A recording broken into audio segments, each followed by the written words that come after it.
Fresh, baby, fresh. That's what your YouTube channel should be. Today, I'm going to give you ideas on how to keep it new, how to keep it fresh, to keep people coming back for more.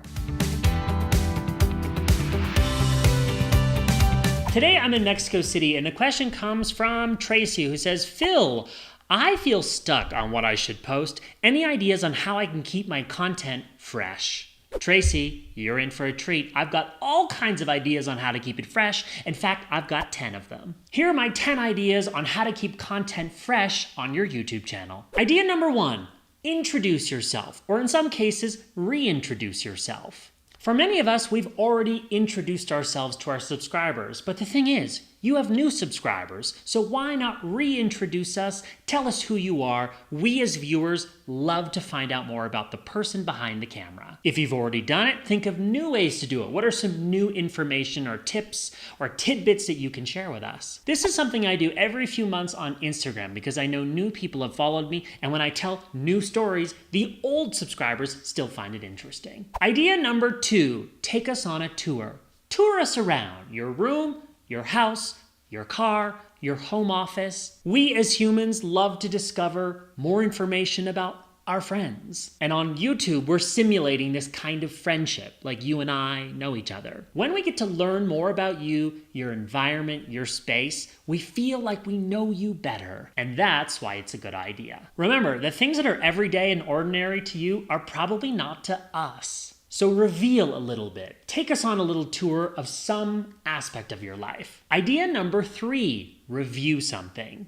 How many of us go to YouTube as a search engine to look up product reviews for something we're thinking about buying? If you haven't done this before, I highly recommend it because you're actually creating content that people are actively looking for. Another pro of doing this is if you're thinking of going down the route of becoming an influencer, this serves as a great proof of concept. For example, even if you review a product and you don't get given the product for free or paid to do the review, you can send that as an example to someone else, someone who has a product that you want to review. Idea number 4, celebrate a holiday. You might be thinking, that seems weird. I don't actually mean the obvious holidays that we all celebrate. I'm talking about the other ones that less people know about. National Pet Day, National Donut Day. These are fun, relatable holidays that will give you plenty of content ideas. Idea number 5, make a response. I'm talking about responding to something that's happening now, today, in current events. This is a good idea because there's a good chance if it's something that's happening in your industry, you've got an opinion on it. Therefore, making content is not that difficult. But the other reason this is smart is that it positions you as an expert. When I'm teaching people how to tweet, I encourage them to always be thinking about how they can share facts or statistics to show their authority. I talk all about that in this video.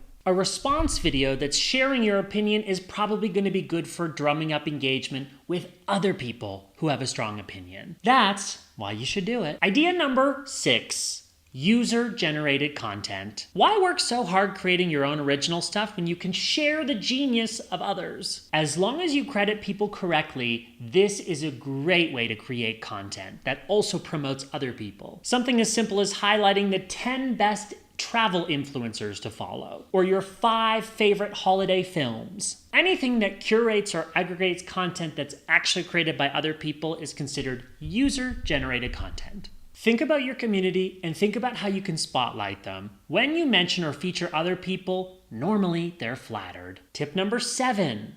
Give us advice or some motivation. This is still the case even if you're not, for example, a motivational speaker. Here's a question to answer. What's something you've learned recently that you've been thinking about? What's something you've learned that we might not know? Sharing some useful advice or some motivation can really make a huge impact on people. That's the kind of thing you don't want to just keep to yourself. Sharing is caring. An example might be tips for a job interview, or advice on how to keep content fresh on your YouTube channel.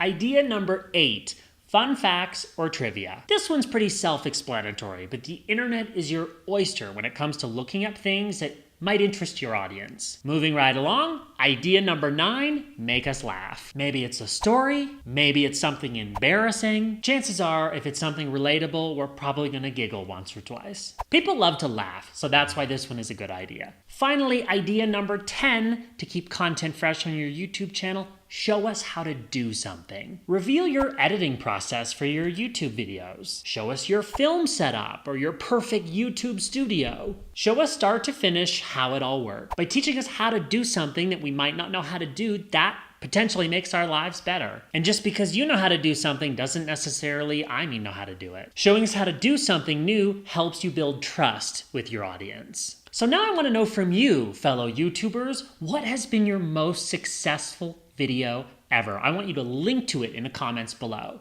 And I'd also love to know your thoughts on why that was your most successful video ever. And if you have any other ideas on content that's worked for you or you've seen work for others, feel free to share. Sharing is caring. And if you've enjoyed this video, be sure to like and subscribe for more practical advice on looking good online. I'm Phil Pallen, and I appreciate the valuable minutes you spent with me today, and I'll see you back next time.